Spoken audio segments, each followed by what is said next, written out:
আমার আগে ব্লগগুলো যারা দেখেন, আমার কন্টিনিউয়াসলি যারা আমার ব্লগ দেখেন, তারা হচ্ছে আমার বাড়িটা সম্পর্কে ধারণা আছে বা আমার বাড়িটা কীরকম দেখতে সবই জানেন। আমার বাবার অনেক শখের বাড়ি।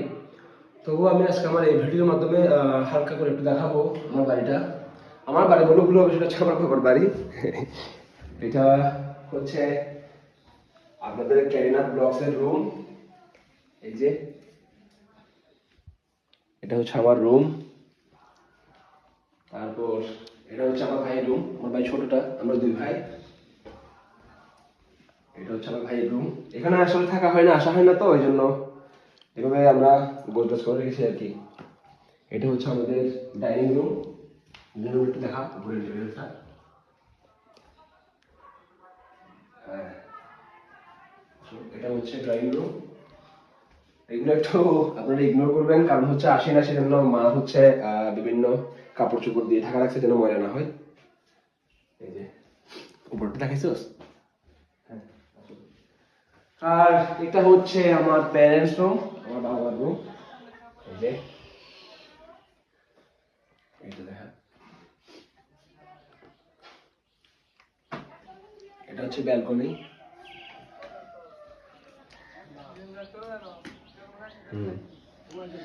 তো প্রতি বছর এই টাইমে, অর্থাৎ শীতকালে যখন আমি বাড়িতে আসি, আমরা যখন বাড়িতে আসি, আমার বড় জেঠিমা আমাদের জন্য হচ্ছে রস, তারপর হচ্ছে বিভিন্ন পিঠা এগুলো করে রাখে।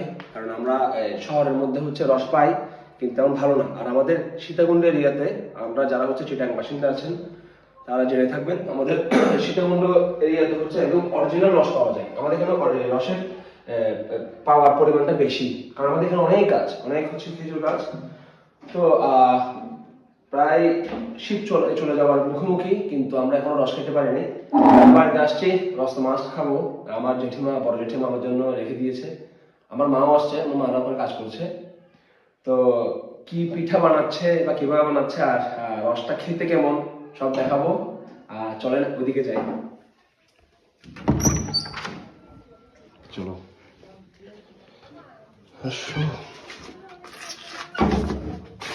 এতক্ষণ ধরে হচ্ছে এই ভিডিওর পিছনে যে ছিল, এটা হচ্ছে আমার মাসিতো ভাই তন্ময়।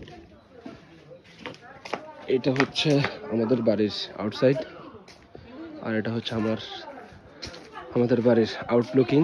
এই যে রাতে হচ্ছে এখানে লাইট জ্বলে, এখানে হচ্ছে আপনার বিভিন্ন ফুলদানি দেওয়া আছে। তো রাত হলে হচ্ছে আমরা লাইট জ্বালাই দিই, দেখতে খুবই সুন্দর লাগে।